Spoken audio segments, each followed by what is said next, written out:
I'm Kate, I'm Elle. and we are down to Faye. We're continuing our Heir of Fire. No, we're wrapping up our Heir of Fire deep dive today, which is insane. To me, it feels like we just started it. I feel like we've been talking about this book for a while now, though, and I love it, but I'm very excited for our next chapter. So let's wrap this shit up. It is our entire personality. We're going to cover chapters 59 through 68 today, which means next week we're starting Queen of Shadows. I am crushed under the weight of how much I fuck with Queen of Shadows. I love that book. And we have a little bit of news. It's new year, new us, really same us. But we are going to separate the book reviews and deep dive episodes. There are people out there who do not give a shit what we're reading, and they want to follow along with the deep dive. It was so aggressive. They do not give a shit. But also, there are people who want to hear about what we're reading and do not care about Throne of Glass, ? There are people. I'd love to meet those people. That's weird. So our chapter by chapter Throne of Glass deep dive episodes will continue to come out on Tuesdays, and then there will be new book reviews every Wednesday, maybe even a few show or movie reviews. Okay. Before we say goodbye to Heir of Fire, I just want to say to everyone making resolutions and goals, if you meet them, great. If you don't, just remember one day we will all be dead. Positive. It'll take at most a couple of generations for people to forget you even existed. For people like us, it will probably take less than a generation for people to forget we existed. So don't stress if you don't drink as much water as that cool girl on TikTok, or you don't have like the cool sneakers, or you exclusively read monster smut when all your friends are reading shit like My Year of Rest and Relaxation. Just remember, none of it will matter when you're dead. Okay, well, on that happy note for the new year, let's get into Heir of Fire. Good vibes for the new year. Can't wait. At the end of last week's episode, Selena and Rowan said goodbye to the Demi-Fae at Mistward and were finally traveling to Doranel to meet with her aunt. Their aunt. Can you do me a favor? Stop reminding me that they're related. Or weren't you the one looking up? Oh, Adian and Aelin? Fanfic about Adian and Aelin? That's different. Okay. That was for royalty reasons. Right. I mean, I guess Rowan is a prince, so it's fine. It all comes together is what I'm hearing. It is becoming more like a family wreath instead of a family tree. So they're going to meet with their aunt, Queen Maeve, who at the beginning of Heir of Fire made a deal to share information about the word keys in exchange for Selena training with Rowan to see if she's, quote, worthy of entering the land of the Fae. We're going to stick with Selena for now because that's how she's still referring to herself in her inner dialogue. And it's kind of like pronouns. Like, you tell me how you want to be referred to. I know. And I'm going to do my best not to mess it up because Rowan's calling her Aelin and she's still thinking of Selena. So both the names are out there. Well, and you know, try to be correct with it. Chaol is too. What's interesting in Chaol's inner dialogue is it's starting to splinter in his head, Selena and Aelin, because he says Aelin a few times. Well, and poor Chaol. It's becoming clear who he was in love with or who he thought he was in love with. Well, let's say goodbye to sticking up for Chaol because we're about to get into Queen of Shadows, and I don't know if we're going to be doing it as much. Oh, we're going to have a lot to say when that story We've been gets really going, easy sure. on him so far. It takes a week for Selena and Rowan to reach the City of Rivers. Which sounds gorgeous, but I'm always concerned with how I look and smell in these situations. Like, I don't want to see Maeve after a week of sleeping outside. And Kitty Cat Friend's going to be there. Well, all the butt buddies are going to be there. They're going to smell me. But you know what? All that to be said, though, if you did shower and try to look nice for her, that also like puts her on higher footing because you care about what she thinks. So it's also like, I get it. Like, I want to look my best and be presentable, but there's also that moment of like, I don't want to give her the satisfaction of thinking that I care what she thinks. Well, I don't really have time. So I overthink everything. It's like the book I'm reading now, A Dawn of Onyx. There's a point in the book where she has just gone up and down stairs or something. She's very sweaty. Yeah. And she runs into the MMC and like, why am I having the thought of like, oh no, we don't look our best. I mean, that's fair though. Because I would like, my face gets so red the minute I get hot. Like I'd be like, oh God. Well, when they talk about being sweaty and it's more just like a fine mist, like we're not sweating the same. No. Because that's not what's happening. My clothes are drenched. My hair is wet. Like I get that. I get swamp ass. I will not be looking my best when I meet Queen Maeve, but you know what? Fuck her. Fuck her. The Pale Stone City is built on a massive island in the center of several rivers. On the island's north end, the rivers topple over a waterfall, its basin so huge that the mist floats into the clear day and sets the domed buildings, pearlescent spires, and blue rooftops shining. I It mean, it sounds sounds beautiful. It sounds gorgeous. very fairy tale. Makes me think of like Yes, Cinderella's castle. it does. And there are two heavily guarded stone bridges that span the river leading into the city. And the streets are full of musicians. I almost said magicians. There might be magicians. Maybe dancing and vendors selling doornail magnets and Mave merch. I would buy it. And it's not directly their fault, but it would be hard walking into this as Selena to not be resentful. Like, I'm so glad y'all were here with the magicians while the rest of the world was burning. Literally, her You people know? were just slaughtered at the slave labor It's camps. like, was it Nero in Rome that was playing the fiddle? Does that sound familiar? Yeah, I'm While trying to think. Rome burned? When we went to Nero's palace, yeah. I think Yes. they're talking about that. I think actually our tour guide in Rome said that fiddles didn't exist then. He was playing a lyre or something then. Yes. He was, enjoying it too much. But it'd be like Tamlin playing the fiddle while people can't Venmo him fish. Yep. Those vibes, that's what I'm getting at Doranel. Or Queen Antoinette just enjoying her cake. I don't know. She was kind of a child. Sometimes when I look back at things like that, I'm like, were we too harsh on Anne Boleyn? Well, I think so. When we go back to Marie Antoinette, she and her husband were not ruling anything. They Right. were just cosseted somewhere. Why did we start talking about this? I mean, just Nero, Rome. the Okay. obliviousness of Yes, oblivious. people suffering. I mean, yes, Maeve not sending aid to Terrason 10 years ago, even though the beacons were lit, was fucked, but Selena herself danced at the Pink Pony Club over the last decade. She did, but those were murder dance lessons. Right. But I see your point. She was learning how to move. I still love the idea of even the like big, scary assassins, like all of them had to go to dance lessons. I'm still laughing about her learning to move like a snake. I'm a snake. In the red desert. Okay. As for Rowan, he doesn't look like someone happy to be returning home from an assignment he very much did not fuck with in the beginning. Like, it's wild to think about how much changes from the beginning of Heir of Fire, you know, when he punched her in the face and said she would have been more useful if she had died 10 years ago, to now, where he seems he's kind of like gone into himself. He seems to have changed his tune a lot. In the past day, Rowan has gone full emo. He's not rude, but he's quiet, as if he's rebuilding that wall between them. The one that was slowly and painfully broken down, at least partially, during their time at Mistward. It also looks like he might be having silent convos with Maul of Firebringer, praying to her for something. And it's interesting someone that's known for wind and ice would be praying to the Firebringer. Yeah. But Selena notices that strangely familiar warmth wrapped around the camp, the one that she's noticed a few times now, and it's usually when she's packing her bags for a Grippy Socks vacay. Somebody that's trying to help keep her grounded a little. An escort takes them to the palace. Which Rowan is not thrilled about having an escort. But Selena isn't letting herself spiral. As she plays with the ring in her pocket, she's like, you know what? I'm as much of a queen as Maeve is. I'm the sovereign of a strong people in a mighty kingdom.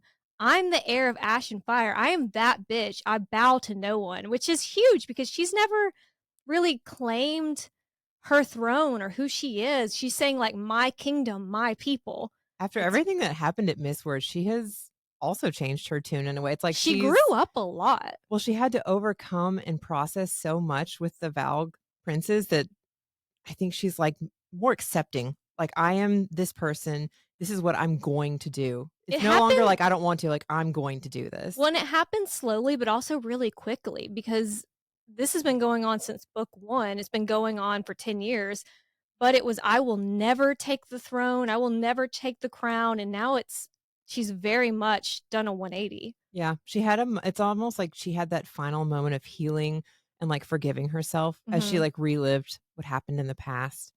They're escorted to a palace of pale stone and sky blue gossamer curtains. The floor is a mosaic of delicate tiles depicting various scenes, from dancing maidens to pastorals to the night sky.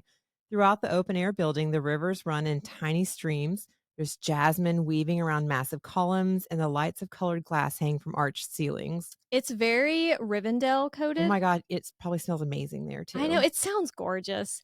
And Rowan's clout-chasing family lives in Doranel, including his uncle and his 3 sons. Obviously, Rowan has private quarters at the palace, but they don't get to see his Mojo Dojo Casa house or any of his family, but Rowan doesn't seem too upset about either of those things. They Rowan is go in the zone right now. Yes, they go straight to the bitch herself. Like, they walk into Dornell and they go straight to Maeve, which her spies would have already told her Well, that their they're on little the way. escort, it's almost like they wanted to make sure that they were on their way there, but yeah, we're not slinking in, we're coming to see you. Mhm. Maeve is seated on a throne of stone, and on either side are twin wolves, one black and one white. Just like the statue of Luna in Crescent City. Yeah. Although we had a few theories about Luna's connection to Aurelia, I think what we decided was Deanna made the most sense because she also had the bow. There was a lot of But similarities there, to yeah, there's a Deanna. lot of similarities to this moment seeing Maeve and Luna. Yeah. Well, we also said that even about Mala. Like there's Hmm. certain characteristics and traits that seem to have kind of overlapped over the Yeah. years. Rowan kneels and Maeve doesn't even acknowledge him, just turns her violet starry eyes to Selena and gives her a spider's smile. First of all, go off Reese with those violet starry eyes, but also the spider smile is a little, I don't know if you would call that foreshadowing or a clue. I feel like both. But it's interesting who's being described with that, like, talking about all the villains in the Massverse, when they move, they, like, scuttle. Like, it's all very They spider-like. get very specific descriptions. And Maeve is pretty shocked Selena earned Rowan's approval so quickly. Or, it's quickly to her. Selena's trying to save the world, but she asked for a demonstration of what she learned during her months of training, but Selena wants the word key lore dump first. Obviously, she doesn't trust I Maeve. mean, it's a smart move though. Like she's stepping up. She's like, no, no, no, no. Hold Yeah. on. I'm going to hold my own here in And this she moment. asked for it to be, I wanna hear, what did she say, like, the honest or Yeah. Oh, yeah. The honest truth. Mhm. Maeve confirms Selena's fear that the word keys cannot be destroyed. They can only be put back in the gate. And when Selena asks how, she's like, don't you think I would have already done that if anyone knew? No, I don't, because I don't trust you. Good. Maeve knows how they can be used to create, to destroy, to open portals, but she doesn't know how to put them back, or at least not that she's telling. The word keys themselves are black and glittering, no more than slivers of stone, but they aren't stone. There's nothing like them on this or any planet. I mean, none of that is exactly useful information or Well, new. yeah, especially considering how long Selena waited and what all she had to do to earn this information. Like, we were expecting something that is blowing our minds, but Selena does ask about the Vogue princes, and Maeve isn't surprised to hear that they were at Mistward because we know Lorcan was just giddy to run up and give his report. So she already knows everything that happened. There are many different races of Valg. They're all ruled by the princes who are made of shadow and despair and hatred, and And they have sensual mouths. naturally, and they have no bodies to occupy save for the ones that they basically infect. They're almost impossible to kill You're unless a fire breathing bitch. And that's how Brannon, a discarded son of nobody, as Maeve describes them at least, that's how he had such a glow up. he was blessed with the gift of fire by the goddess Mala Firebringer. She must have liked him very much. Very much. Mm. Selena is shocked to hear that Brandon wasn't royal born, and Maeve asks if no one has told her what the mark on her brow means. The mark we first saw at the end of the first book when she was dueling Cain, and again when she was fighting the Valg at Mistward. And Brannon was born with the Bastard's Mark. It's basically like the snows in the north and the sands in Dorne in A Song of Ice and Fire. It just marks you as a bastard. Each of Brandon's heirs, despite after him they were technically royal, they all have the nameless, quote unquote, nameless mark. But if I were Selena, I'd be like, okay, I've been alive 19 years now and I've met plenty of bastards. Why haven't I seen this mark before? Like, Marion, who we'll talk about later, she was a bastard. Why didn't she have a mark? I wonder if it's because once Brandon rose to such power and prominence, it because of Brandon's line, it eventually became a sacred mark because of who he became. Mhm. But maybe because of who he became, they stopped being able to use it, or like Maybe. because now it became his mark, I and just only have those that were honored with questions his family line were able to have it. because I'd be like, yeah, I mean, that's definitely a possibility. But in that moment, I would definitely be like, well, I've met bastards. Yeah, well, I What mean, do you it was mean? like what 2,000 years ago. Like, Yeah, okay, casual. maybe times change. There's also what Cain or the thing squatting in Cain said. These players in an unfinished game. Mhm. Maeve tries to write it off, and Selena lets it go for now. She asks if fire and light are the only ways to kill the Valg princes, and Maeve thinks maybe. I just realized I'm saying Valg and Volg at the same time. I don't we I'm sorry, guys. we have no consistency because I know we have to keep saying it different ways, and then one of those ways will be right. I don't I don't remember which one's right for this one. I don't know why it's such a I hard like word. Valg. Okay, it's like me and the demi-fae. Sometimes I say demi, sometimes it's demi. Okay, That's just wrong. sorry guys, I'm tripping myself up over that stupid word. Maeve asks if fire and light are, or excuse me, Selena asks Maeve if fire and light are the only ways to kill the Valg princes, and Maeve thinks that maybe with the way that they're being controlled by the king, aka the Callers, you could maybe just cut off their heads. Which is good news, considering when she returns to Otterlin, her magic is going to disappear. And Maeve says the king is doing what she herself never had the nerve to do while the keys were in her possession. You're like, wait a minute, what? Okay. Without all three keys, the king is limited. He can open the portal between worlds for short periods, only long enough for one prince. That's why they haven't completely taken over the world yet.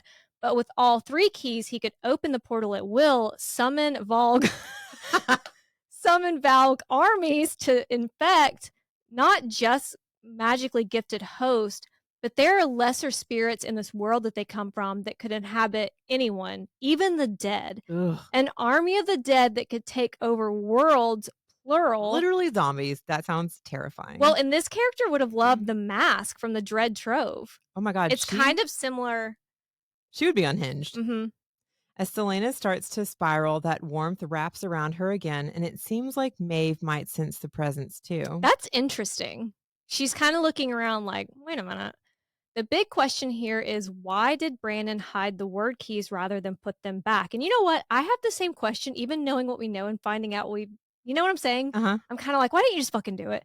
Maeve catches on to the fact that Selena already knows where the third word key is hidden, which we the readers know is the amulet of Orinth taken by Arabin when he found Selena by the river 10 years ago. Obviously, Selena doesn't trust her aunt enough to tell her where it is, and Maeve forces Rowan to tell her what he knows. I hate this scene where he's like clearly he can't do anything, but he's trying they were to fight sharing back. so much and they were on the same page for so long. When when they both had that moment by the water and he was like, wait, don't tell me. Yeah. I personally would have forgotten I'm not supposed to tell you. I would have told you everything. Isn't it crazy that it was in that necklace the whole time? I mean, like, I can't believe what I just figured out. Also, I can't keep anything secret. Yeah. I word vomit everything I know. But just the fact that they had that moment of clarity, and here's why, because thank God they would have had to tell Maeve everything. Maeve snaps her fingers and the wolves shift into beautiful men. I'd be done. I fear this would work on me. She goes for Goldrin, the ancient sword they found by the frozen lake under Bald Mountain, but the twins don't attack her. They grab Rowan and they force him to his knees. There has got to be an alternative scene for this. They force him to his knees as Lorcan and Gabriel emerge from the shadows with iron-tipped whips. She's probably very triggered by that to begin with. Yeah. But there's also a new Shadow Daddy on the roster. He just came out of the shadows, and there are some potential connections to our emo Shadow Daddy as that we'll talk about when we learn more about Lorcan and where his powers come from. Ooh. Maeve orders them to whip their friend until Selena spills, and as brutal as it is, Rowan looks to Selena and says, don't. And they're kind of dead-eyed, like you'd expect. The whole scene some seems outrage. Like something like this has happened before. Yes. Like they're used to having to be the one, like maybe because they're the strongest males. If anybody's going to do the punishing, they're used to having to do it to each other because nobody else is stronger. But like, I'd have different ways of them punishing each other. That says so much about Maeve and like what they've experienced already. It's that word of defiance, that breaks the hold that Selena has kept on herself for the past day. The damper that she put over her power as she secretly spiraled down into her magic. When did we learn how to do that? I'm so excited for it, though. Selena tears through shields and the flames envelop everything. Like the entire island is covered in wildfire, but she doesn't hurt anyone. Not yet. Don't let what Kaol thinks in the next book fool you. She isn't hurting anyone. I also love, though, that she changes the temperature of her fire. So that's a lot of control. It's not just that it's going around and it's pretty light. It's actually like, okay, I'm going to turn up the heat to let you know I could hurt you if I wanted to. Well, and we saw her becoming more comfortable with her flames, in Mistward she had to. But when she was kind of directing them, but then letting them, like she can just tell them, encircle everyone, but don't hurt anyone. She was And they can do trusting that. them. Like, she wasn't Yeah. giving over control, but she trusted Right. that she and her magic were on the same page. But Maeve wanted a demonstration, so eat my flaming dick, bitch. And this is one of my favorite quotes in the entire series when Maeve's like, whatever, my city's made of stone. And Selena says, your people aren't. I love that. I mean, but she had a real moment of like, okay, you want to fuck with me? Fuck Watch these this. people who were eating churros while the rest of the world was burning. Or whatever magicians do. I don't owe these people anything.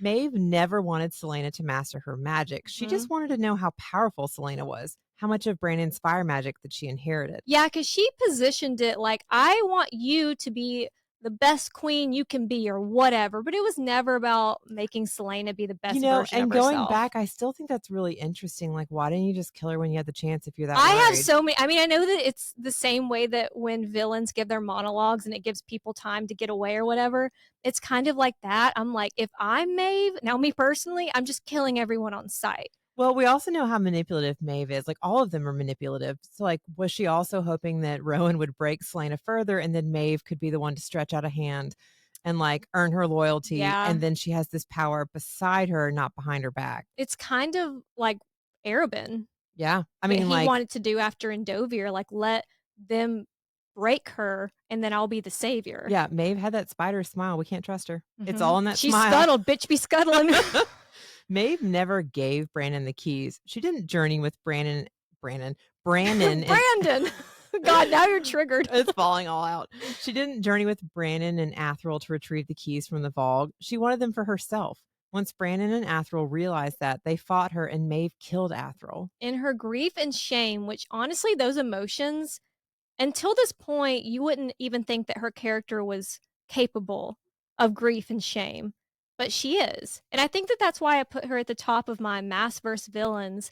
She's a very complicated character. We still don't know this for a fact either, though. Even I remember when I was reading this, when Selena says that, I'm like, we don't actually know that she had those feelings. Yeah, are you projecting of how you would feel if you had to kill Kaol? She's giving too much grace to Maeve, like as if Maeve is like a normal person that can have multiple.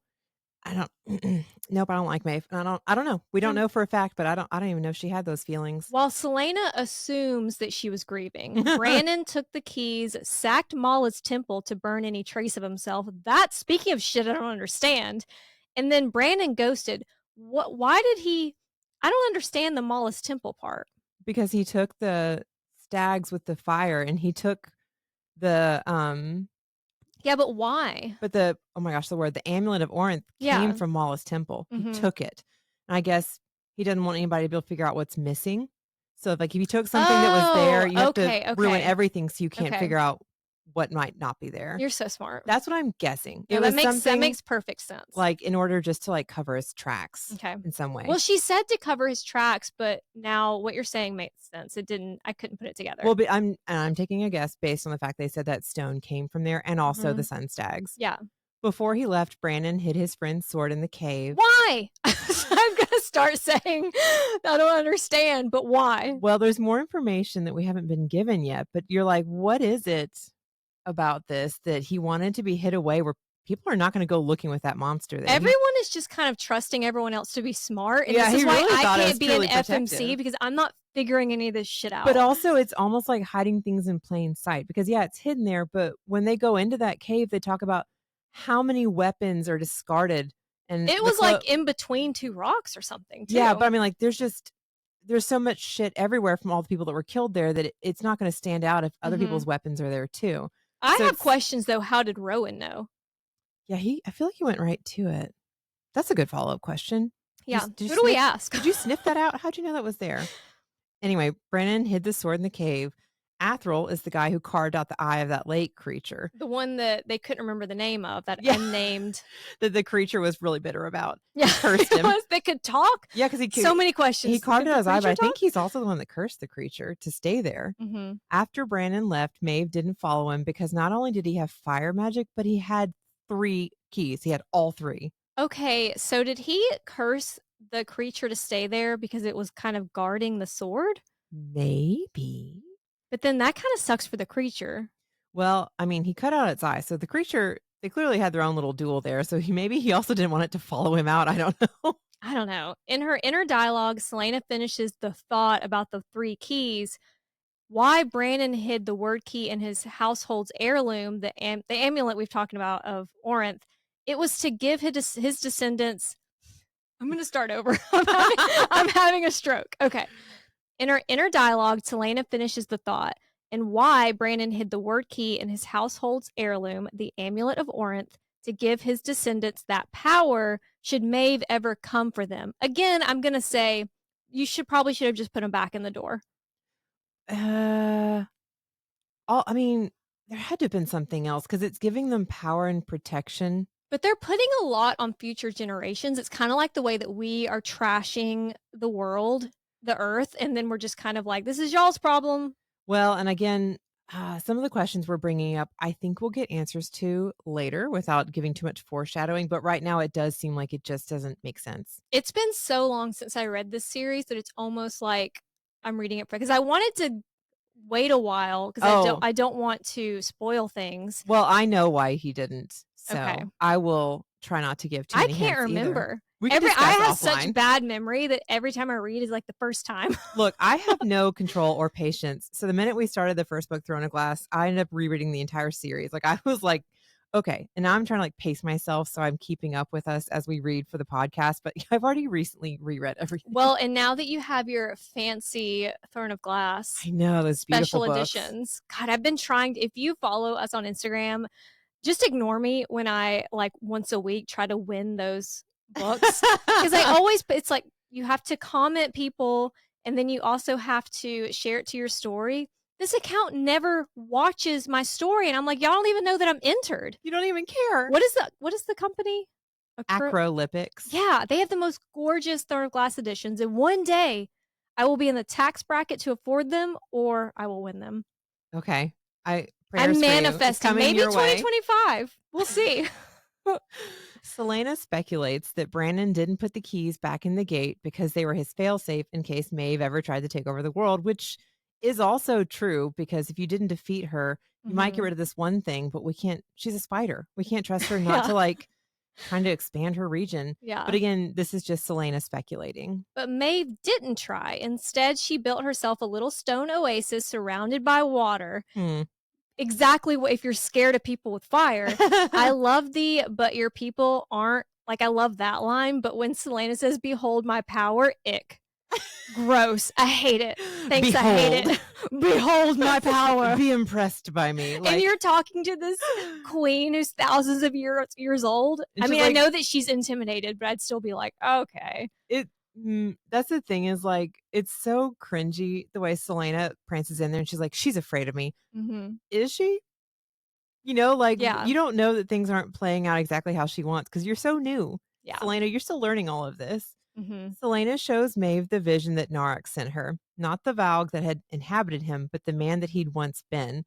It's not the future, at least not one etched in stone, but Maeve doesn't know that. Okay, I have a question. So stupid. I don't know why I can't talk like normal people. Sorry. Is it bridesmaids? She's like, stove. What kind of name is that? I don't know. Okay. If that general was working for the King of Otterland before he was taken over by a prince, he wouldn't have been a good guy, right? Because it seems like and he was the guy he once was. I feel like the guy he once was also an asshole. We don't know how long that he's been infected with a Valg. Yeah. But we also don't know, like, all of the people in Otterland can't be horrible. Just because the king has instituted this, some of these people are too poor to go anywhere. Yeah. They're like, this is where I live. It's like half of the Americans, we can't get out. We're just here. So I don't know. It's just interesting that it was like, we're assuming that he was a good guy underneath. I don't know if and I'm like, he was still a man. Well, we don't know. So there. We don't know if he was a good guy so much as he just went back to being the human. Yeah. Without all the rest of that there. But also I'm like, how would he have a vision of the future? I don't know. There was no magic in Otterland. So I like, don't know. What is this visual? I So don't know. curious. Selena shows Maeve a future where she uses the keys to set herself up as HBIC, ruling over thousands, chanting her name. It's basically like WWE when they come out and everyone's like, yeah, yeah, Yeah, and then yeah, they stand Aelin, there on the Aelin. rope and like pump their hands like, stop. In reality, it was shown to her as a warning of what would happen, which that's not a warning to me. That's a dream. That I'd be sounds like, great. fuck yeah, let's do that. But it was a warning what would happen if she found the keys and used them. But to Maeve, she thinks that she's looking at Selena's vision board. She's like, oh, fuck, she wants to take over the world. To be able to have a vision of the future is not common. So, No. like, there's a real moment of like, we already know Selena has a lot of power. Maeve is really like, oh shit, is this actually going to happen? Yeah, are there seers? I get so many of the series confused. Yeah, Okay. I think so. Maeve flexes her control over Rowan, and Selena slowly pulls out the next part of her plan, the simple gold ring that had been left in Goldrin's scabbard. Back in Mistward, after hearing Emrys's stories, Selena started putting together the truth about Maeve. And like I said a couple weeks ago, the fact that she herself was still attached to her Every Kiss Begins with Kaol ring maybe helped her formulate this part of the plan. Like, we're all just sentimental bitches at the end of the day. She's really gambling, though, of, I bet this is something that Maeve is going to really want. Which is interesting because if you know that Maeve killed Athril, why do you think she wants his ring? Because we're all just sentimental bitches. Apparently. We all have our little boxes of ex's stuff. Follow-up questions. But the ring was Athril's, the one that he would have given to Maeve one day. We're assuming. Well, it was Athril's ring, so she's assuming it was his family ring to give to Maeve. Mm-hmm. Selena says that Rowan knew exactly whose sword he picked up that day in the mountain cave. Again, it's a very distinct sword, although Rowan He's not that old. No, he wasn't around for that, so I don't know if there's been stories about the sword. Maybe it was just really pretty, but Selena thinks that he knew what it was, so I have more questions. I don't know. Interesting. So Rowan allegedly knew whose sword he picked up that day in the mountain cave. He'd given it to her as a future bargaining chip, the only protection that he could offer her if she was smart enough to figure it out. There's a lot of leaps that Selena's not making. smart enough to figure it out, but didn't he seem genuinely confused about the lake monster? Like, he was shocked. Did not know it was there. He didn't know it was there, or he wouldn't have put Luca out there on the ice. I mean, I know when she mentioned the ring, Rowan told her, like, find some use for it. But it all seems like a bit of a stretch. That he knew that the monster was there. He knew that the sword was there. He knew that the ring was in the scabbard. He knew who it belonged to and what that would mean to Maeve. That's a lot of jumps. A first big power move that we're seeing Selena make, basically as she's becoming Aelin. And she's doing great. There's a lot of information here that is factual and helpful, and she's flexing her power, but she's also made a lot of leaps of faith and like connected things that she has no reason to know that for sure. It works out for her in this situation, but we'll see her evolve with her understanding. And like when she has to make big power plays like this in future, she's gonna be a little bit more thorough. Yeah. Just like checking up on things. Rowan had assumed that Selena would use the ring for power or safety or even some kind of alliance, but Selena's offering a trade instead. The ring for Rowan. And that gets everyone's attention. Up until this point, we thought that blood oaths were eternal, but Maeve's like, fine, Rowan's boring anyway, and he kind of is. And she like, you expect this to be a much longer sequence, but she like immediately breaks it and she gives Rowan a sock, and Rowan is a free elf. It's just like, she really just like that. I did expect her to fight harder on this. Like, no, why would I let go of this my is a powerful prince. He's the second in charge under Lorcan. Like, why would I let go of that? And you know the rest of the butt buddies are leaning in like, was that an option? Are we almost out? He's free for less than a minute before he offers himself to Selena. He's like, great, new master. Unlike Maeve, Selena isn't trying to collect all the hot male Pokemon cards. Honestly, that would be me. But they have one of those wordless combos, and that warmth is like, do it, girl. He promises they'll do this together, a court that will change the world, a court of dreams, if you will.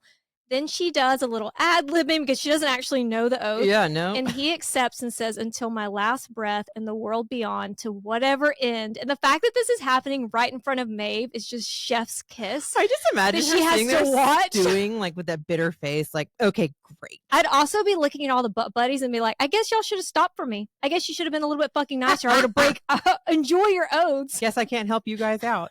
He lowers his mouth to the cut on her skin Ooh. and takes 3 mouthfuls. Interesting. I love that it's called when he takes pulls. Oh, like pull, like the sucking? Yes, that's very sexy. It's very naughty. It takes me back to all of our vampire books. Yes. A thread snaps in place between them. And Maeve's like, I am so happy for y'all. Let me know where you're registered. And she fucks off.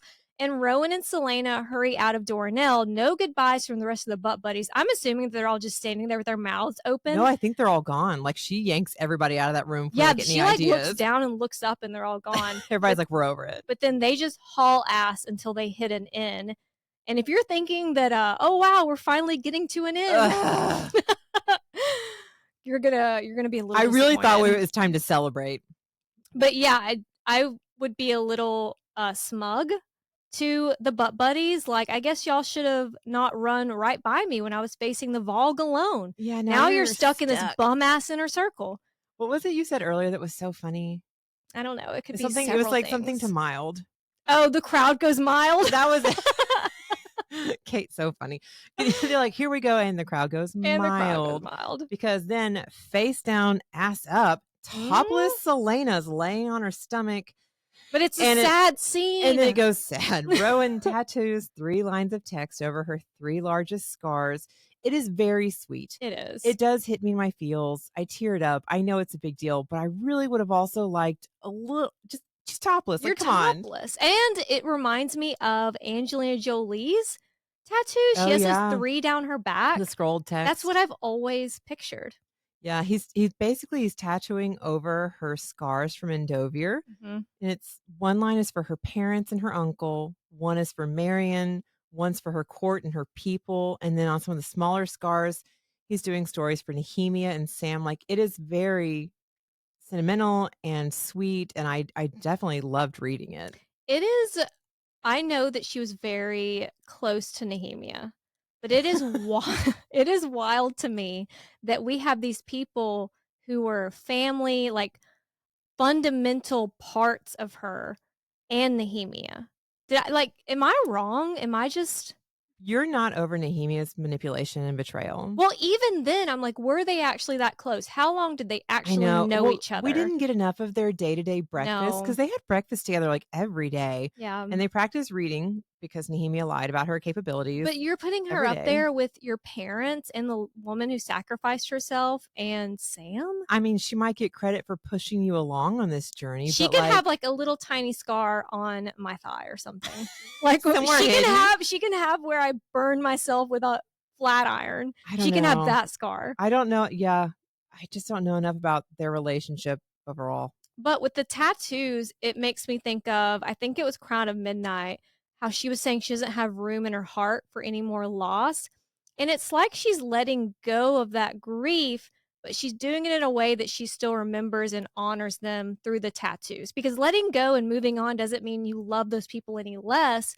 She's just had to make room in her heart for something good, for something new. Well, and it goes back to defeating the Valg princes at Mistward.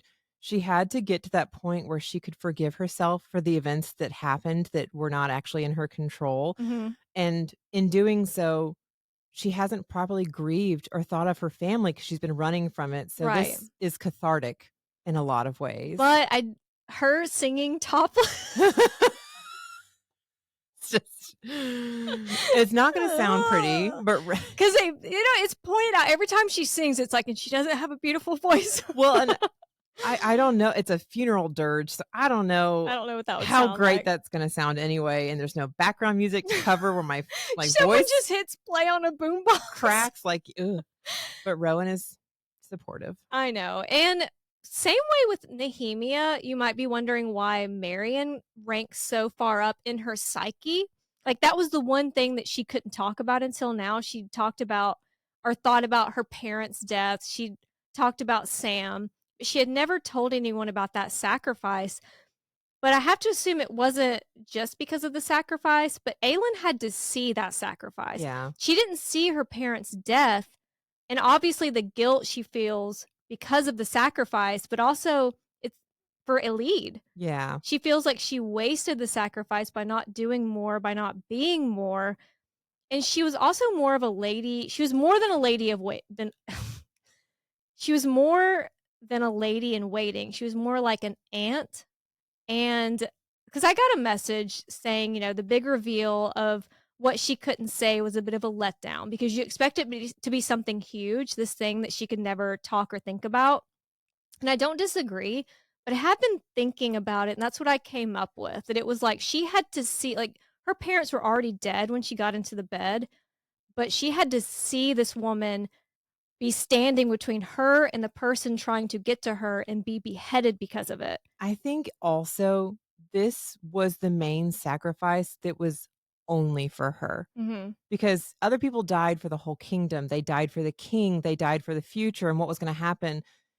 This Marion didn't have to die. She very specifically put herself in the line of fire for Aelin. Hmm. It wasn't for the kingdom. It wasn't for magic or power. It was for a little girl who had already lost everything.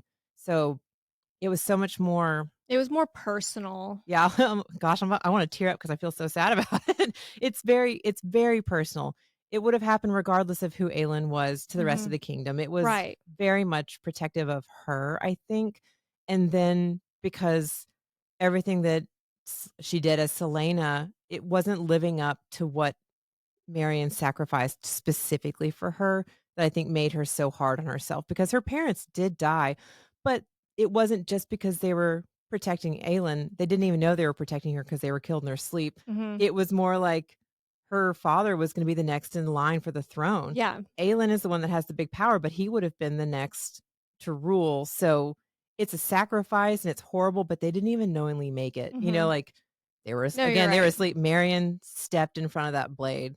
So, like, Mhm. I think I'm also guessing, I think that's probably what made it so much harder for her. It does in retrospect, going back to the first 2 books, it's interesting because there are little clues that there's something that she's unable to think about. She's always, like, stuffing it behind that door in her mind, and Mhm. now, like, going back and reading those and knowing what it was is Because interesting. even if it had just been a guard that was at the house with her that night and they stepped in front of the blade for her, it's not the same because Marion was somebody so close to her that knew her completely at that time, knew all about her, like so yeah, like as you're saying, it's the closeness, the family ties, the loss for a lead, and then Mhm. just because it was for her as Aelin, not for her as Aelin, Galathinius, Ashriver. Like it wasn't Yeah, like her all whole the it was names. her as a person. It just and then of course Aelin has been or Selena has been hiding from all that she hasn't been able to do and having to Right. like go through it for herself. No, I think that makes sense.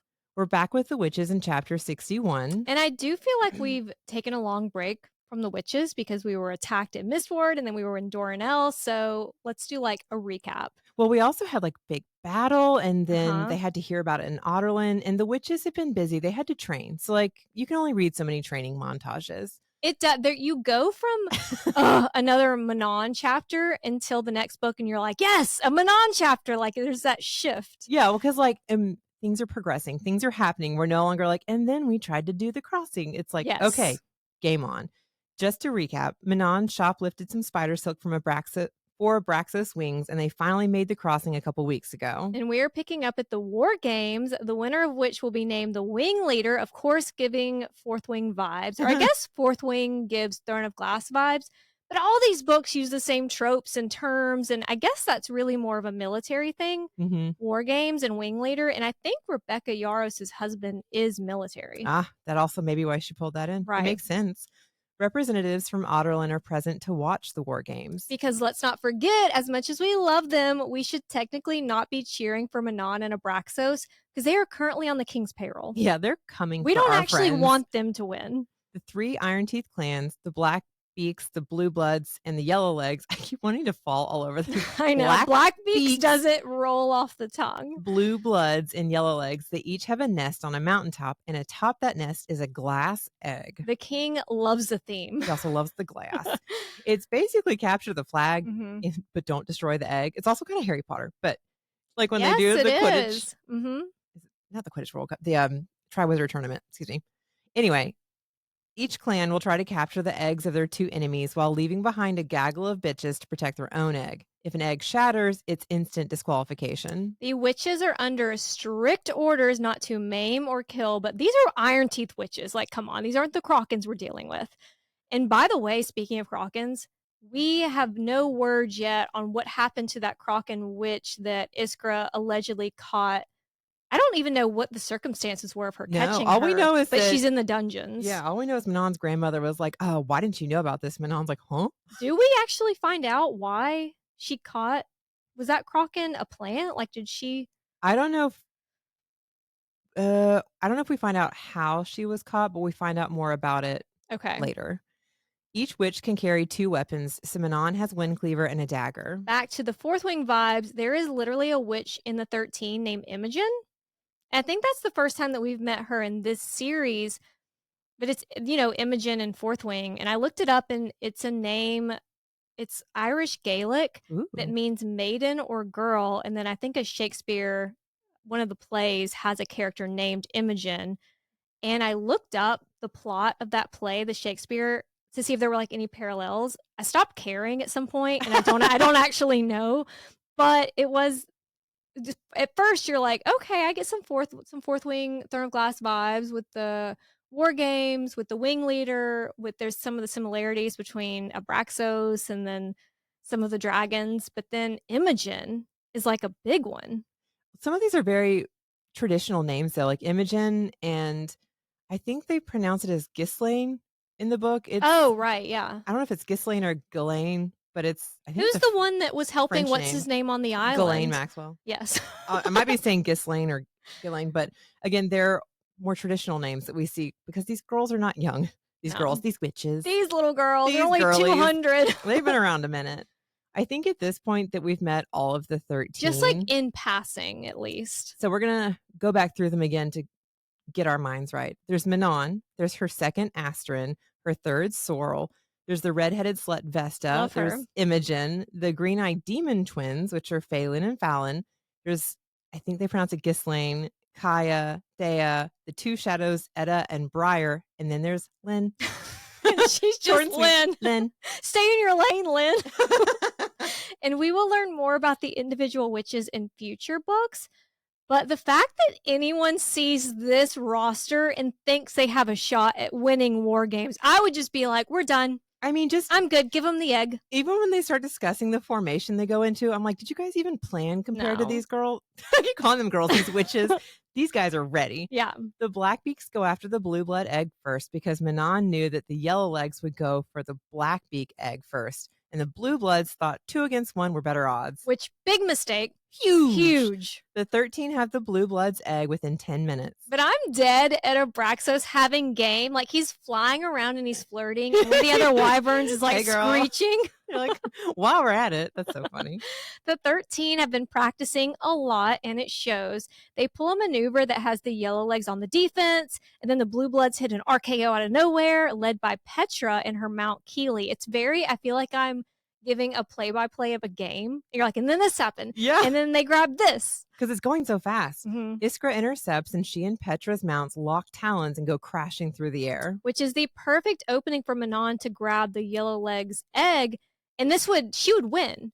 But she hears Petra scream as Iskra's wyvern clamps its jaws around Keeley's neck. Remember that not maim and kill order? Mm-hmm. She and Abraxos watch as Keeley tries to fight back, and Petra begs Iskra to stop. This is another, like, maybe I'm just a sap. I tear up so much reading this for Keeley. because the way that Petra loves Keeley, it gets me in my feels. But it also makes me think of Ted Lasso.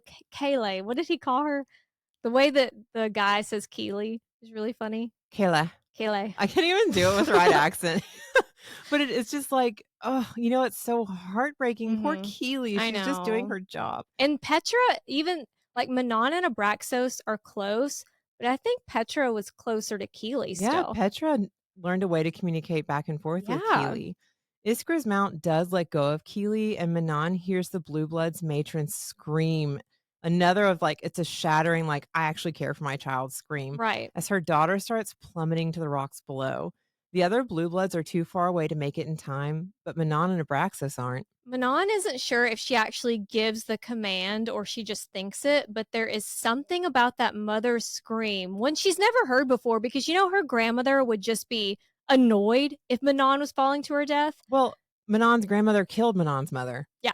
There's a Yeah. no concern for anybody here. She doesn't know what this is like to be It's cared about. foreign. Yeah. So she doesn't even know it's back to when she talks about, I don't have friends and I don't have a soul and I don't have a heart, but then she clearly She does. doesn't know how to name or recognize these Yeah. emotions. So Manon and Abraxos dive for Keely, who is fighting to keep steady, not to survive. I'm going to try not to cry, not to survive, but she's fighting for Petra, who's passed out in her saddle. So Keely is just doing her best to stay level. Oh my god, don't. If you start cheering, now I'm gonna If you start cry, tearing I'm going to up. cry. Don't cry. Abraxas is too small to stop Keely, and it's like you said, Keely knows that. Mhm. But they can save Petra using a move that Astrid just demonstrated against a Yellow Legs bitch. Poor Keely. I She makes her know. final stand by trying to level out to help so that Manon can jump down to her. And Manon is trying to tell herself that this is an alliance or this is for show because the men from Otterlin are there. But it was that unconditional love that she sees in Keely's eyes that has her leaping from Abraxos. It's not even about Petra's love for Keely. It's about Keely's sacrifice that Yes. has Manon moving. Manon uses her blade to slice through the leathers that Petra is tangled up in, then uses it to bind them together. She pulls Petra out of the saddle, tells Keely thank Oh, you, and jumps. Poor Keely. I know. Abraxos catches them in his claws, and Keely hits the floor of the canyon. Not only do the Blackbeaks win the war games and Manon is crowned wing leader, but the frilly, sweaty men from Otterlin are there to buy Manon jerseys because they are here. This was a show. Hmm. And the blue blood matron is literally on her knees thanking Manon, which again, these are the witches. Yeah. Shit like this doesn't happen. Like, Even if Manon's grandmother is just feeling brutal and wanting to get mad at Manon, look at the, like, not loyalty, but look what she just earned from the blue blood matron, well, and you that's what know? when the Kraken witch says later on, she's a threat. I think that's what she sees. Yeah, she's pointing out the scene for her. Well, people could maybe follow Manon because they want to, or people follow current matrons because they have to, like they've been scared into. Well, it's fear, but it's also like this is the brutality and the structure that they've been like brainwashed with. Like, like you bow to you don't question, you Mhm. don't push back, you bow to them. And now there's like, well, what if I don't want to? What if I Right. want to do something different? Well, and everyone is calling Manon a hero except for her grandmother, of Hmm. course. She says Manon should have let Petra die as she strikes her again and again for her lack of obedience and brutality. But to Manon's credit, she doesn't apologize. No, she does not feel bad. They're calling what happened an unfortunate accident, but Mhm. Manon heard Iskra's command to kill. She doesn't call her out, though. That vengeance is Petra's to claim. And there's a celebration being held in the mess hall. And another one of my tangents, I've always wondered why it was called a mess hall. So I looked it up, and it's because the word mess in this context originates from an old English term meaning a portion of food or a meal. I always thought it was just Oh, because, like, they made a I mess. was thinking messy. Yeah. What an So, idiot. Okay. but back to the celebration. The three high bitches are seated on DIY thrones. So basically, it's chairs that they bedazzled. They did. They were like, we're going to put this in this corner and it's Yeah. ours. How It's embarrassing. how embarrassing. Her grandmother is smiling, which Not is good. definitely concerning. She asks Manon what they could possibly give her that she doesn't already have. Maybe a new cloak. She's being such a bitch in this scene. Anybody listening is probably like, nice, she gets a new cloak. And Manon's like, I've got a Excuse me? cloak. What's happening? Well, it's Manon's signature Luke, but she can't refuse her grandmother, especially when a shackled and beaten Kraken witch is brought in and forced to her knees before Manon. In theory, this is a great gift. Like, it's on site between the Iron Teeth and the Krakens, but this isn't a gift. This is a test.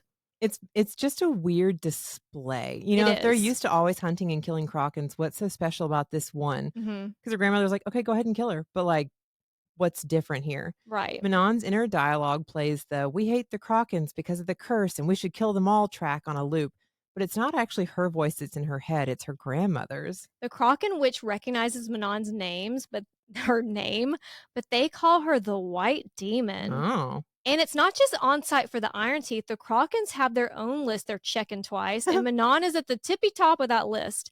The prisoner tells her her death. She tells Manon that her death is a reminder not to the rest of the witches, but to Manon personally. It's a reminder of what they made Manon to be. Because the Iron Teeth, her grandmother, they made Manon this way. You're not born the way that the witches are right With now. this cruelty, and Yeah, honestly, Manon's kinda shook by the strength this Kraken is showing because right. she's in front of a massive audience of her enemies, and she's not afraid. And she's been beaten and she's shackled and she's definitely going to die. And she is looking her in the eye, Mhm. delivering these lines. She's like, "All right." The Kraken shares their great truth isn't where they are hiding or how to break the curse. Everyone's like, "Damn it." I mean, like, you've known all this time how to break it. We've made many jokes about breaking the curse. Like, you guys know what it is. You have known Mhm. for 500 years that your salvation lies in your hands alone.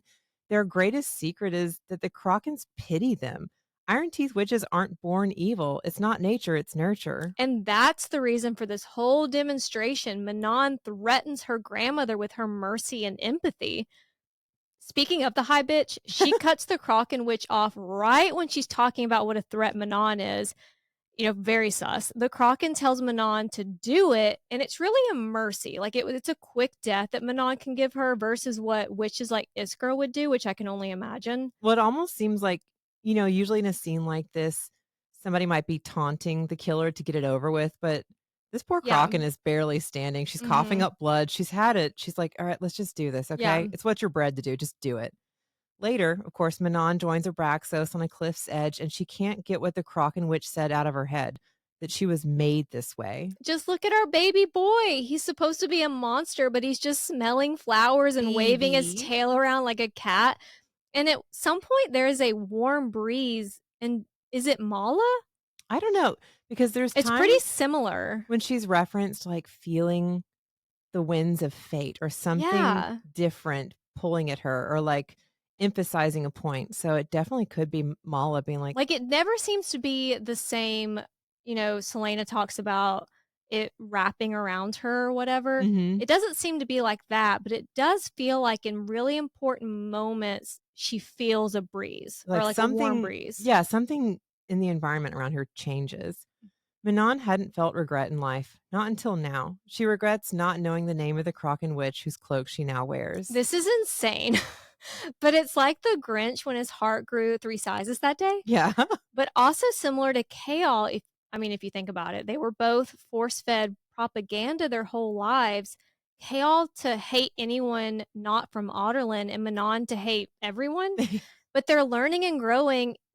It's hard to they're basically rewiring their brain when they've been gaslit their entire lives. Like, Manon and Kale's foundations are cracking, and that would be incredibly scary. It's scary because it's also like, where do I go for clarity? Like, they're Mhm. having to, like, really figure it out themselves. Right.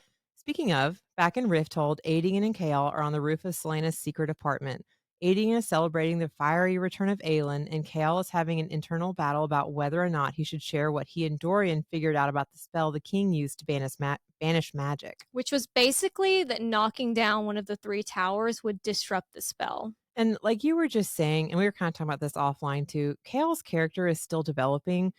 He is learning and he's growing, but he is afraid of Mhm. what this could mean for unchecked power. We're Right. at the beginning of his arc. And I mean, not to like speak up too much for Kale one way or the other, We will go back and forth with speaking up for him and then just being really fucking pissed at because him. obviously we love these characters and we want them to come in and save everybody. But like if we didn't know these characters, if you're just a basic human with nothing magical about you, That would be very what's gonna scary. protect you if these people are in fact evil? Mhm. Like, they might save the day, but then are they gonna oppress you next? Like, it's very scary not to be able to properly defend yourself when it's way out of your control, when it's magic. So, he might not be thinking that he can't trust Adian and Dorian and Aelin, but, like, what about the rest of the people out there? How can he make sure that they're still safe? Well, it's kind of like in Marvel movies where there are these big fights and the good guy wins and it's like, "Yay!" But the city is destroyed and how many people died or lost their homes? For him Like, to finally who's get there. right, who's thinking of those people? And I don't wanna give Kale too much credit, but I have to imagine that he's wondering, like, even if Aelin and Adian are on the right side, how many people are going to get hurt in the process Well, and that's of this another war thing. that's inevitable? There have to be checks and balances to make sure that people are protected. In any situation where you're talking about government or governing. And so he's very concerned because when you have actual physical power that can overtake, what does that mean for everybody? What Mhm. does that mean for the world around him? There are innocent people that are just living their lives in Otterland that he doesn't want them to get hurt in the crossfire. And he's not even gonna like, Kale is about to, in theory, leave for Annie L in 3 days. So he's also like, "I'm not even gonna be here, like, I'm gonna give Adian this information, then just hope he does the right thing." Yeah, and Adian, who he's not been an enemy, but they have not been friends for the last decade. And so Mhm, now he's suddenly gonna hand this over and potentially trust Adian? Like, I don't know you that well. I only right, recently learned you aren't actually the bad, like, treasonous guy that you pretended to be. mhm.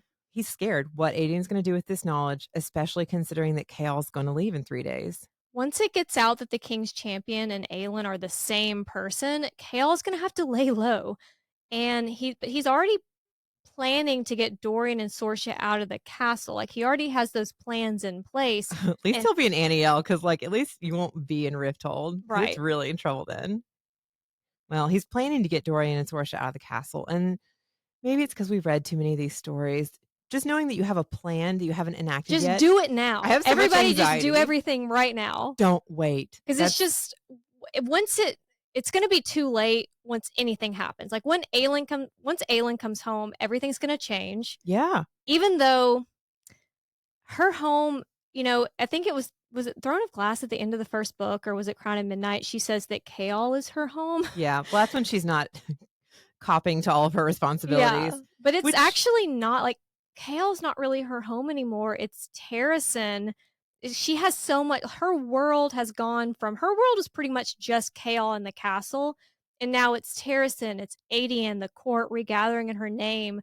And again, it's interesting some of the internal dialogue that he's having. He starts calling her Aelin, but it's like he's talking about two different people. yeah, well, he's really having to let go of the fact that who he thought Selena was, not only is she not there anymore, but even if she did love him, there are much bigger things that she has to come back for, and it won't be him. Right. She will be First book, she was literally fighting for her life, and Dorian and Kale is like, okay, but which one of us do you like? We just Yeah. can't play like that anymore. We don't have time. I mean, Selena would always choose Kale, but not Aelin, and Hmm. it's not Selena who's going to come back after this big display.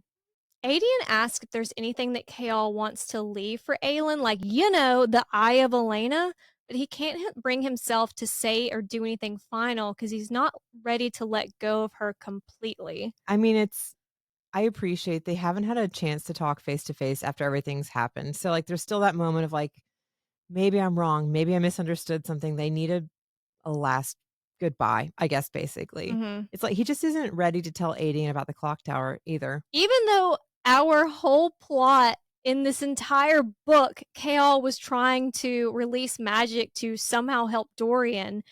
But again, honestly, as annoying as Kale can be, this is what makes him the most real character because he's the most human character. He doesn't know what to do.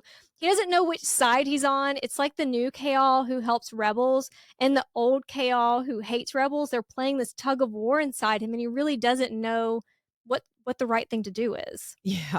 I mean, because honestly, if we tear this down and magic comes back, how much worse is life about to be for Right. others? And I am the main person gatekeeping this secret for you. So I will feel responsibility for whatever happens. Mhm. Kale's like, you know what? Just tell her that you barely spoke to me or Dorian. He instructs Adian. Tell her I'm fine and I'm an Aniel. When Adian asks what he would have given to see her again, Kale says it doesn't matter now. It's very interesting to keep that in mind for Queen of Shadows. Like their first meetup doesn't go like he would have done anything to see her again. Yeah. It's very different There's vibes. more that's about to happen, and he wants to place the blame somewhere. Mhm. Elsewhere, Sorsha and Dorian are not Not fucking. fucking. They got close, and she wanted to say yes, but ultimately she said no. That's because she doesn't even know she's about to be cut from the roster. I know, they think they have time. Come on, guys. We should have learned from Selena and Sam that you never have time. Ugh. For 2 days, Kale and Aiden plan an escape for Dorian and Sorsha. What a waste of You fucking guys time. I mean, like, gives me so much anxiety. I know. And Dorian doesn't object. If anything, he looks relieved. But again, I'm just like, Dory, you couldn't do anything. But again, are we leaving Holland in charge? He's letting them plan it for him, though. Like, Dorian, what are you doing all day? I don't know. Plan something. The plan is that they're going to run after they say goodbye to Kale. They're going to pretend they're just, we're just seeing Kale out. And, he's pretending that he's still going to NEL. So Are we still pretending like you're going to NEL? Speaking of, Kale put in his recommendation for his replacement. And he walked in, the king was like, do you still work here? Yeah. Have you done anything? Have you not noticed all my new guards that you know nothing about? Before they can leave, though, the king summons Kale to his private council chamber where Adian is already surrounded by 15 of those guards that he doesn't recognize. I would have an immediate heart attack when I walked in. Like, what's going on? It's like when your boss calls you in for an unexpected meeting and there's like, other people already in there. What? When Dorian hears that they've been summoned, he runs to Sorsha to get her out of the castle, but they're intercepted by Amethy, who's an old woman. I'm like, bitch, excuse me, push her out of the way and tell the guards to fuck off. You're the crown prince and you have magic. Tell them to fuck off. They're intercepted by Amethy and they get more of those random guards that bring them back. We switch to Adian's POV and learn neither he nor Kale are shackled, though they did take Adian's sword, and that's an important sword. What is the name of that sword? That's why would you do that to me? I don't know. I think it's an important sword. Just the sword of Orinth, isn't it? Yeah, I think it is. Okay. The king is seated beside a table with some of that black stone, starts his villain monologue about some interesting tea that his spies brought him about Adian sneaking around with Kale while Dorian was sneaking around with the help. I mean, it's not funny, and it's so easy to make these statements in retrospect. Why does the king make me laugh?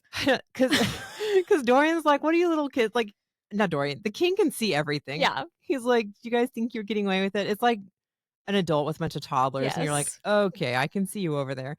But also, I just had this moment, like, the minute that Aelin shows her power, even if the king allegedly thinks he has control over Adian should have been watching his back and getting out of there very quickly. Like, fucking duh. Mm-hmm. But anyway, thank you. Duh. Thanks for coming to my TED Talk. But Dorian does stand on business.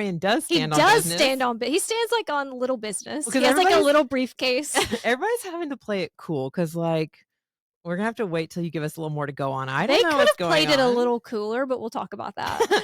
Dorian stands on business. We're leaving because I couldn't stand Sorsha spending another minute in this festering shithole that you call a court. Adian's impressed. Dorian isn't the sniveling, pampered princess he met 10 years ago. Like, I bet he doesn't even eat his bread with a fork and knife anymore. I bet he eats it with his hands. Wow. Wow. Probably still has a napkin, though. Probably. King's like, oh, you don't want Sorsha to be here anymore. Let me take care of that for Which is kind of funny. I'm so sorry. This is a horrible scene. But King is just sitting back almost like laughing at how stupid they are. Oh, you don't want Sorsha here anymore? Okay. I'll get that for you. The guards grab Sorsha, force her to her knees, and put a sword on the back of her neck. Adian looks to Kale, but he can't order these men, and he doesn't even know who these men are. Dorian says he doesn't know why Adian and Kale have been secretly meeting, and I guess he really doesn't. Like, I keep forgetting who knows what. It's not even necessarily secretly meeting. It's just like, are you guys friends now? Why? Yeah. That's weird. And Dorian's like, I don't know. I've been hanging out with Sorsha. I'm not here for this. But Dorian knows more than he's letting on. It's interesting that he keeps it secret, that he doesn't they're trying to find a way to reverse magic. Well, I guess you don't want to there's a sword on Sorsha's neck. So I really don't know. I haven't been talking to him. Mm-hmm. Dorian knows that they want to Uno reverse the spell, but he doesn't know the inner workings of the rebels. So he's not directly lying. Right. The king asks Dorian if he's aware that there's a spy in the castle and has been for several months, and Kale and Adian jump to the conclusion that he's talking about them. Kale looks at Adian and he's thinking, this guy deserves to see Aelin again, but then Adian's looking at Kale like, I bet she wants to see him again. So right as Kale is about to take all of the blame, Adian beats him to it. And let's keep that in mind for the energy that Kale has for Adian in the next book. I mean, This is so everybody's so self-sacrificing. I'm not. I would be in the background I mean, there's Right? also a moment like, "You guys have not played much poker, huh? Let's play it out and see what Yes. the king accuses anybody of before you jump in with Exactly. information And he's it's like what is the saying? The king is giving them enough rope to to hang hang themselves themselves." with. Yeah. Yeah. Adian tosses his Timu black ring to the king and tells him Kael figured out that he'd been working with the rebels and has been blackmailing him for info that he could give to his father, basically as a future boon from the king for if the Lord of Anael needs anything. Who we know Kale hates. So if the king is paying even a little bit of attention, he's like, but Adian slips on that mask of arrogance. Kale sees a flicker in his eyes, and Adian is devastated at the thought of this whole thing was so that he could see Aelin again, but he's in his mind, he's doing it as a favor for her because he's assuming that she would rather see Kale than him, which is so sad. Yeah. And as the guards clap shackles around Adian's power bottom, the king's like, I always wondered about that ring. Oh well, now I get to use you as bait for Aelin. Which honestly, I feel like he was gonna do anyway. So you're like, Adian. Was he though? Did he know? I I don't don't know. think it matters. Like, even if he was a puppet, the king has no regard for anybody, and he would love to lure Aelin back Yeah. so that he can get like I could see him using Adian regardless of his even if Adian really was super loyal. Mhm. He's just the king does not care. Yeah. Now that Adian has air quote confessed, Dorian asks his father to let Sorsha go. But why should I release the true traitor in this Plot castle? twist. The king would do really well in the show The Traitors. But remember that letter that Sorsha threw in the trash when Dorian surprised her? That letter, all of her letters, were to Ren. Sorsha is Ren's contact. Dorian is completely unaware, and he doesn't believe it at first.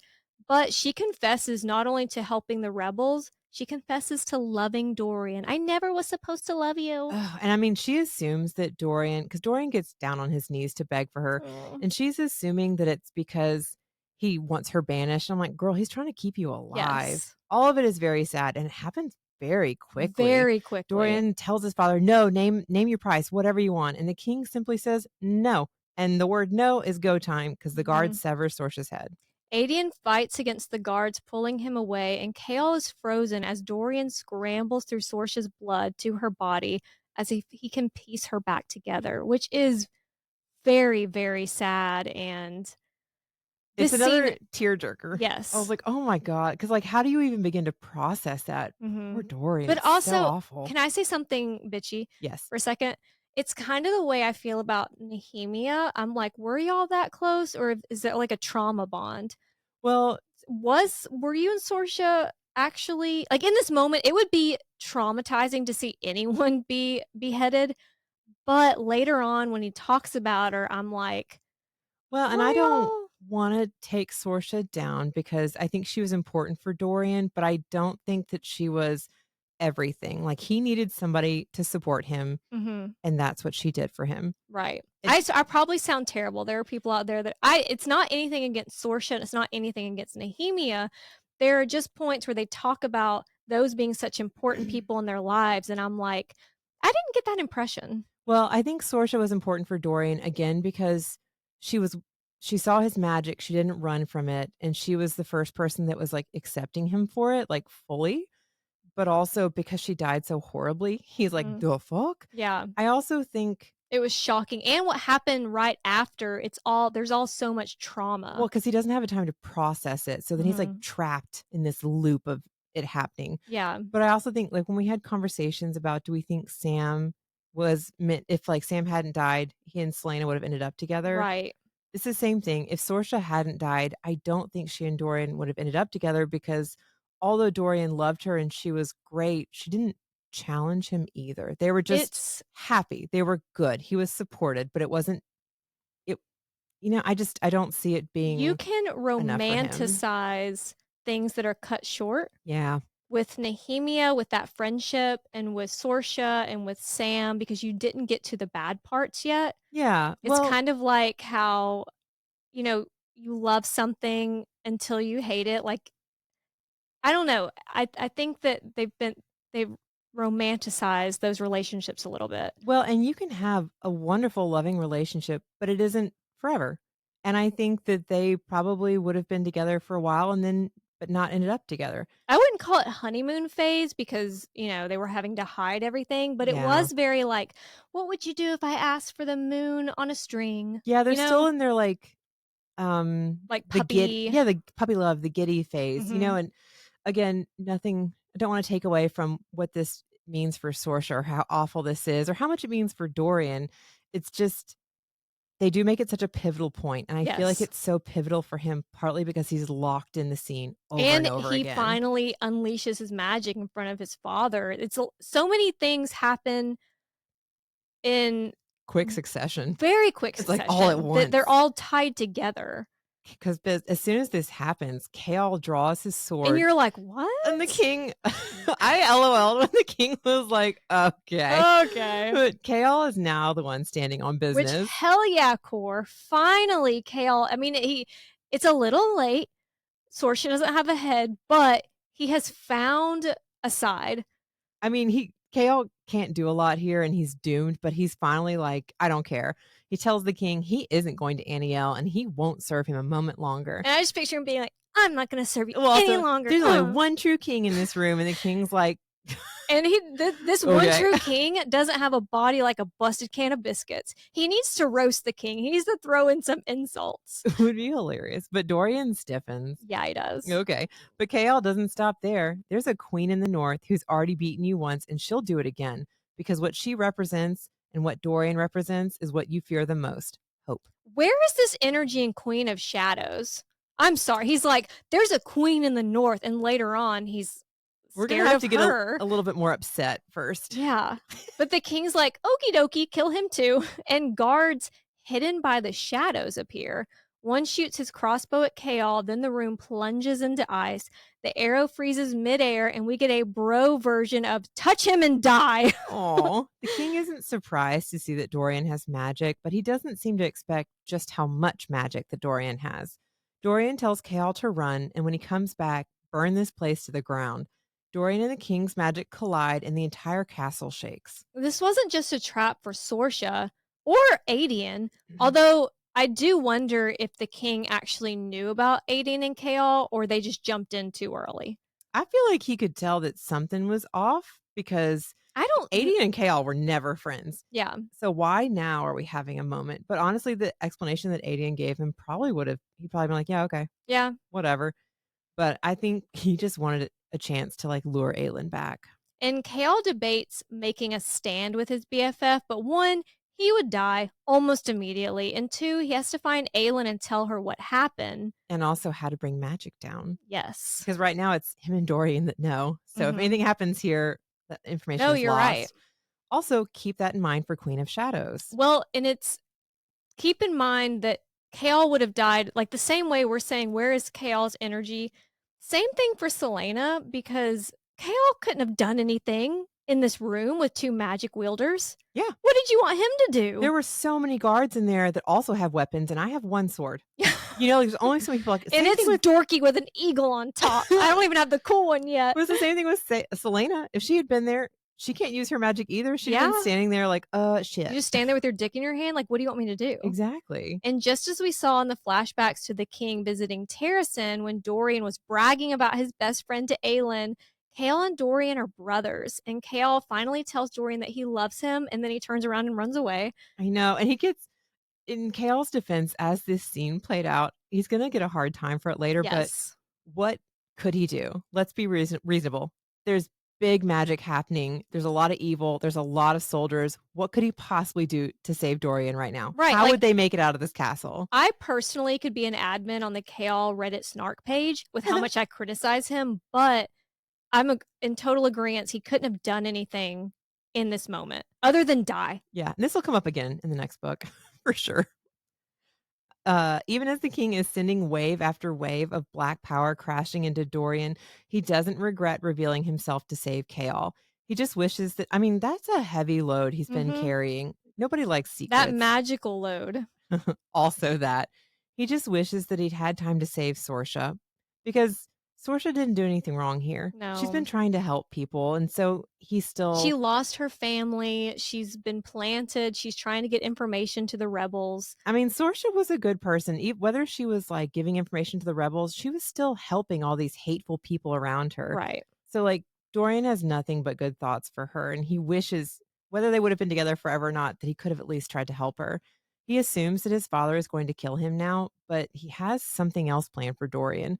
The king clasps a wordstone collar around Dorian's throat, and darkness sweeps in. Kale grabs Fleetfoot from Dorian's room because priorities, and then he runs to Selena's room and into the secret passages. He stops by the tomb and takes Damaris, the ancient sword of Gavin Haviliard, and leaves an out of office with Mort. And Mort's like, I'm just a door knocker. Why are you talking to me?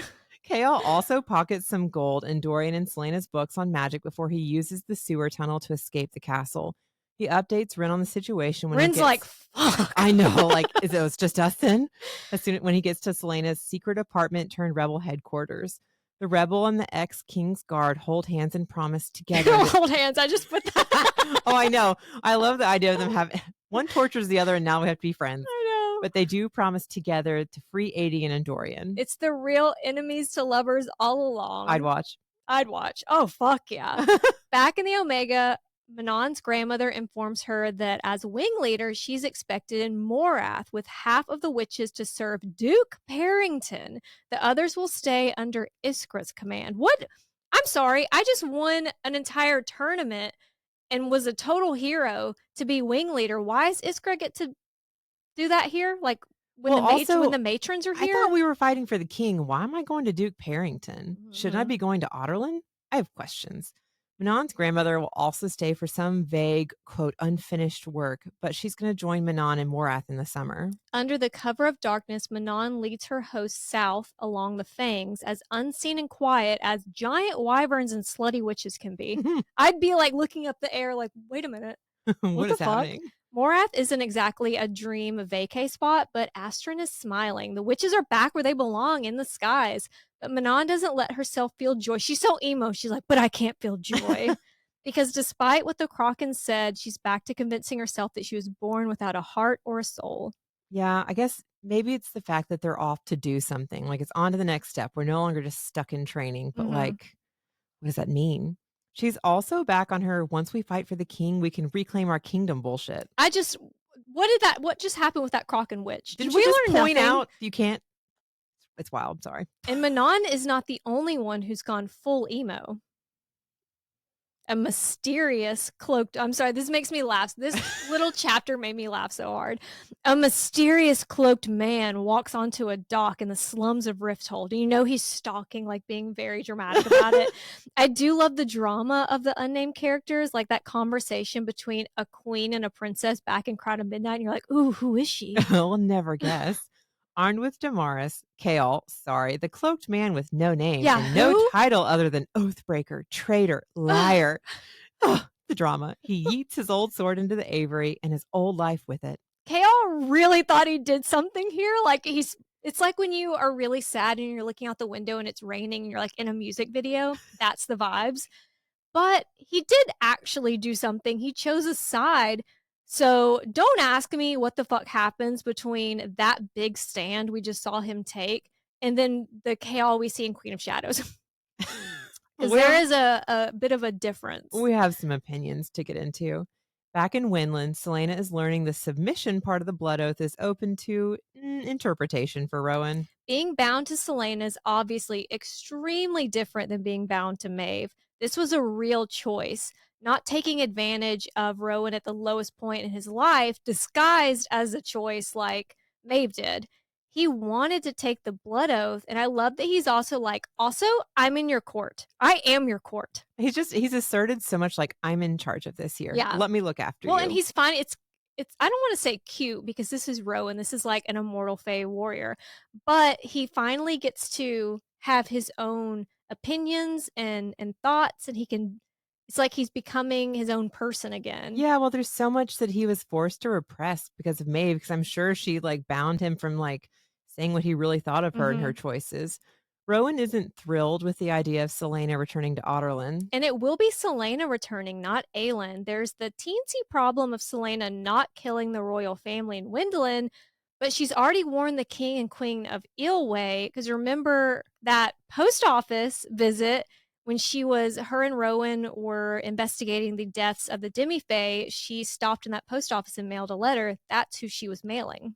She warned them because at the end of book 1, the king threatened that if Selena ever failed a mission, he would go after Nehemia, Nehemia's parents, and Chaol. And that's another reason that she's getting on this ship. She may be ready to take off her Every Kiss Begins with Chaol ring, and he's going to notice that in the next book.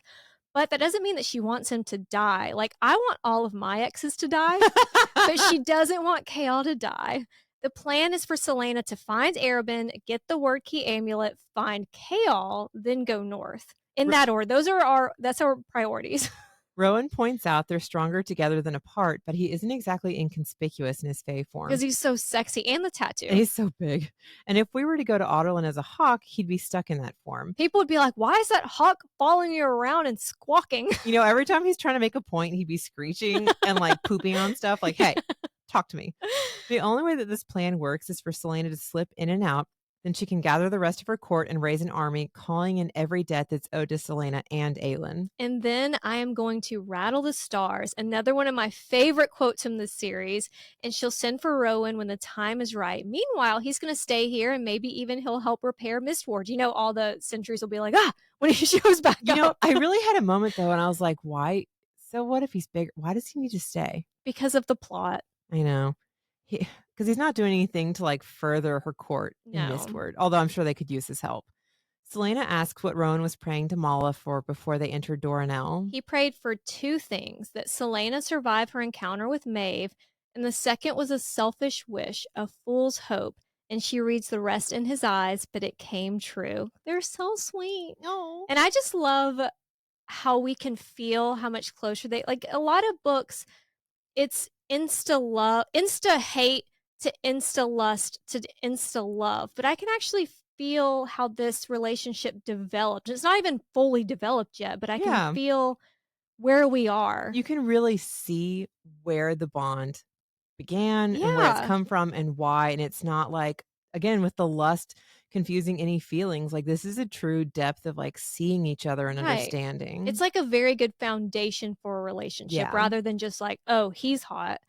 And Mala must have stand them together too, although Selena doesn't want to think about what the sun goddess's agenda is, which is important to remember because we don't actually know the gods and goddesses very well. We don't know what their motivations are, what parts they've played in everything that's happened, how much blame we should be putting on them.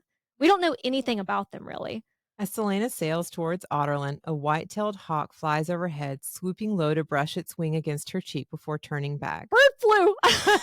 Birds actually scare the shit out of me. She has a long to-do list. Take the word key back from Arabin, find the other word keys, figure out how to put them back in the gate. We really don't know how to do that. Free magic. Only one piece of shit knows how to do that right now.